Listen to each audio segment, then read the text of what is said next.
দেখো এখানে দেওয়া আছে নিচে 6টি নম্বর কার্ড আছে, এই কার্ডগুলো নিয়ে 6 অঙ্কের সংখ্যা তৈরি করি। কার্ড দেখতে পাচ্ছ হলুদ রঙের 6টি কার্ড আছে, এগুলোকে নম্বর কার্ড বলা হয়। তো এই কার্ডগুলো দিয়ে কি করতে হবে, 6 অঙ্কের সংখ্যা তৈরি করতে হবে। কি সংখ্যা তৈরি করতে হবে, এখানে প্রথমে দেওয়া আছে সবগুলো কার্ড ব্যবহার করে 6 অঙ্কের বৃহত্তম সংখ্যা তৈরি করি, এবং 2 নম্বর দেওয়া আছে সবগুলো কার্ড ব্যবহার করে 6 অঙ্কের ক্ষুদ্রতম সংখ্যা তৈরি করি। তাহলে কার্ডগুলো দ্বারা গঠিত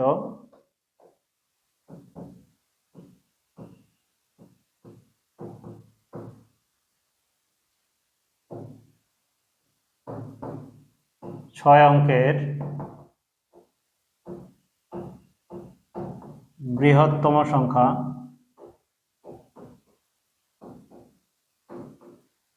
দেখো এখানে কার্ডগুলোর মধ্যে সবচেয়ে বড়, বৃহত্তম মানে বড়, সবচেয়ে বড় হচ্ছে 9, তাহলে এটিকে আমরা প্রথমে লিখব।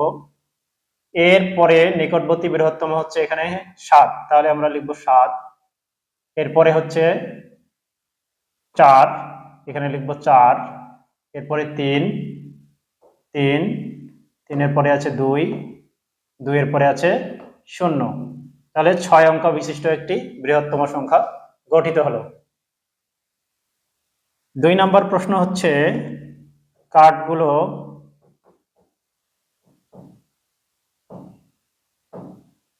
দ্বারা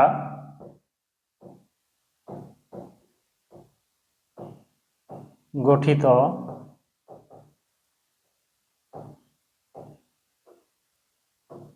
ক্ষুদ্রতম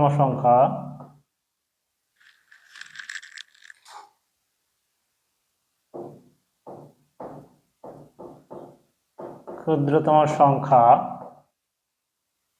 এখানে দেখো ক্ষুদ্রতম বলতে সবচেয়ে ছোট সংখ্যাটি, এখানকার এই কার্ডগুলোর মধ্যে সবচেয়ে ছোট হচ্ছে 0, কিন্তু যদি 0 দিয়ে আমি সংখ্যাটা গঠন করি তাহলে কিন্তু 6 অঙ্ক বিশিষ্ট সংখ্যা হবে না, কারণ 0 যদি প্রথমে বসে তাহলে শূন্যের কিন্তু মান থাকে না।